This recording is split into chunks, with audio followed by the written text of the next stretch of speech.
ہم جو اپنی دنیا بنانے کے لیے ہم جتنا سوچ رہے ہیں، کیا اسی طرح ہم آخرت کو بنانے کے لیے سوچ رہے ہیں؟ کیا اس سے کم سوچ رہے ہیں یا اس سے زیادہ سوچ رہے ہیں یا کم از کم اس کے برابر سوچ رہے ہیں؟ اگر ہم نے اپنی آخرت کو بنانے کے بارے میں فکر مند ہوئے اور اس بات کا احساس ہوا کہ امید ہے کہ اللہ کے پاس میں کامیاب ہو جاؤں گا تو خیر، اگر ہم نے اس بات پر تسلی نہیں ہے تو پھر ہم سے بڑا بیوقوف کوئی نہیں۔ حضرت بہن الدانا رحمۃ اللہ علیہ درخت کے نیچے بیٹھے ہوئے اللہ اللہ کر رہے تھے۔ بس مختصر سی بات ہے کہ کر اپنی بات کو ختم کرنا چاہتا ہوں۔ بہن الدانا رحمۃ اللہ علیہ درخت کے نیچے بیٹھے ہوئے اللہ اللہ کہہ رہے تھے۔ بادشاہ کے سامنے سے گزرا۔ اس وقت کا رواج تھا کہ جب بادشاہ گزرتا تو سامنے بھی گھوڑے، دائیں بھی گھوڑے، بائیں گھوڑے، پیچھے گھوڑے، ہر طرف گھوڑے ہوتے، بیچ میں ہاتھی پر وہ سوار ہوتا اور بڑے شاہانہ انداز میں وہ گزرتا، اور جو کوئی دیکھتا کھڑا ہو جاتا اور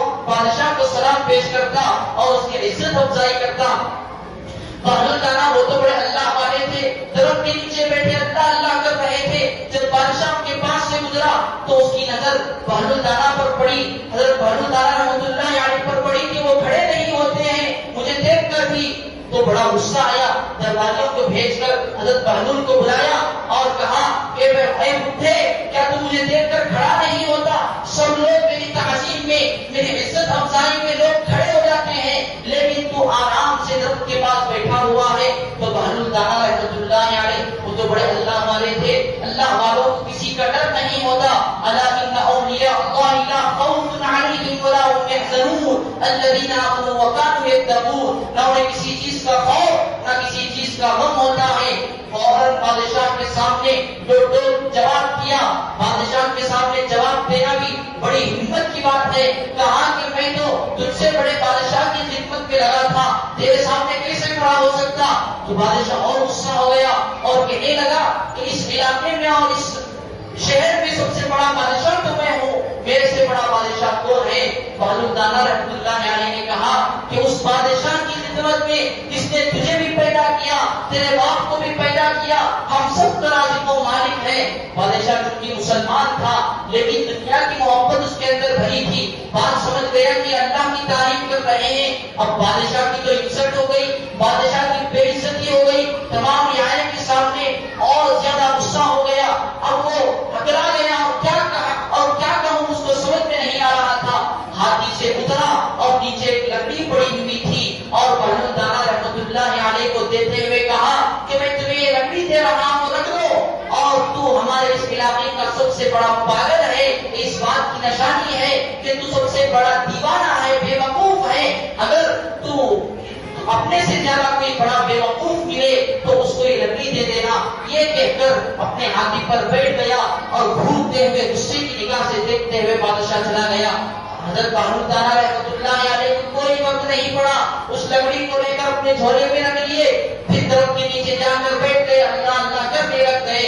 ایک لمبا زمانہ گزرا، ایک لمبا وقت گزرا، پھر معلوم ہوا کہ بادشاہ بیمار ہو گیا ہے، بادشاہ کی آخری سانسیں چل رہی ہیں۔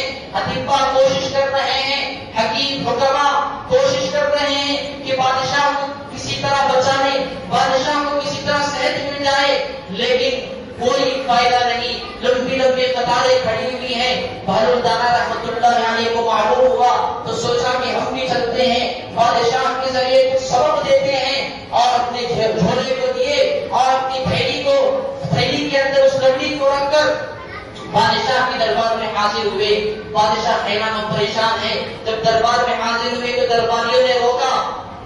حضرت بہلول دانا رحمۃ اللہ علیہ نے کہا کہ بادشاہ سے میں جلدی دو تین باتیں کرنا چاہتا ہوں۔ اب بادشاہ کو تو یہی فکر تھی کہ کوئی دوا بتا دے، کوئی نسخہ بتا دے جس کے ذریعے سے مجھے صحت مل جائے۔ بادشاہ کو جب یہ بات بتائی گئی کہ کوئی درویشانہ انداز میں کوئی فقیر آپ سے 2-3 منٹ بات کرنا چاہتا ہے، بادشاہ نے کہا کہ فوراً بھیجو، فوراً میرے پاس بلا لاؤ۔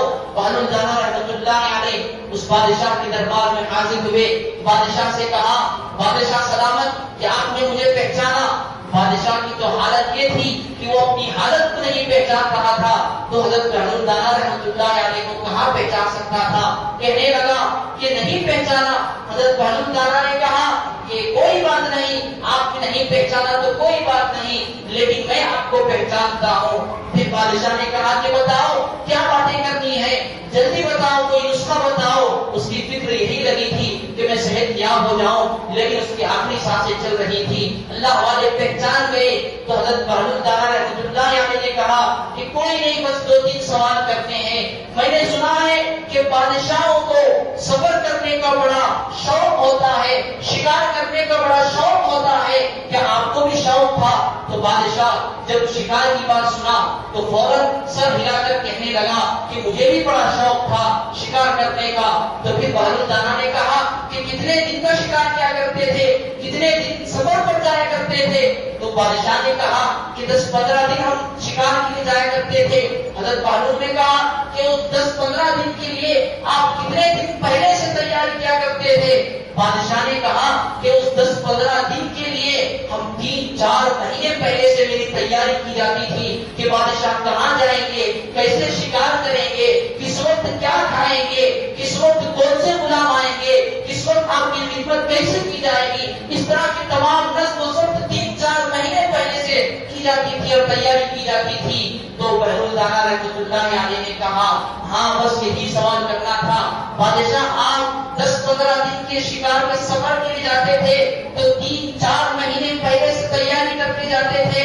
بادشاہ آپ کے سامنے تو ایک لمبا سفر ہے اور ایسا سفر ہے جو کبھی ختم ہونے والا نہیں ہے۔ آپ نے اس سفر کے لیے کیا تیاری کی ہے؟ اس سفر کی تیاری کیا ہے؟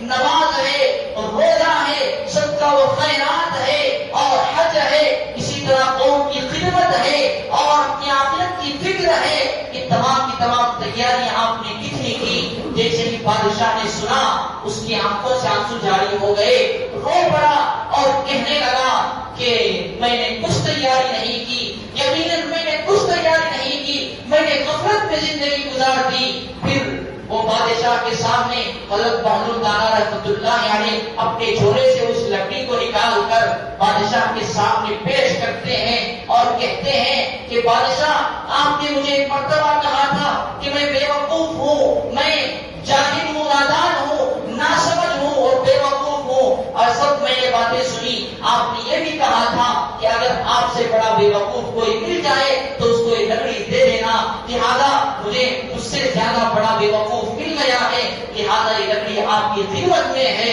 تو میرے محترم دوستو، وہ بادشاہ اس لکڑی کو ہاتھ میں لے کر یہ کہتا ہوا آنکھیں بند کر دیا کہ مجھ سے بڑا بیوقوف کوئی نہیں، یقیناً میں نے بیوقوفی کی، میں نے غفلت کے ساتھ زندگی گزاری۔ یہی کہتے کہتے وہ بادشاہ کا انتقال ہو گیا۔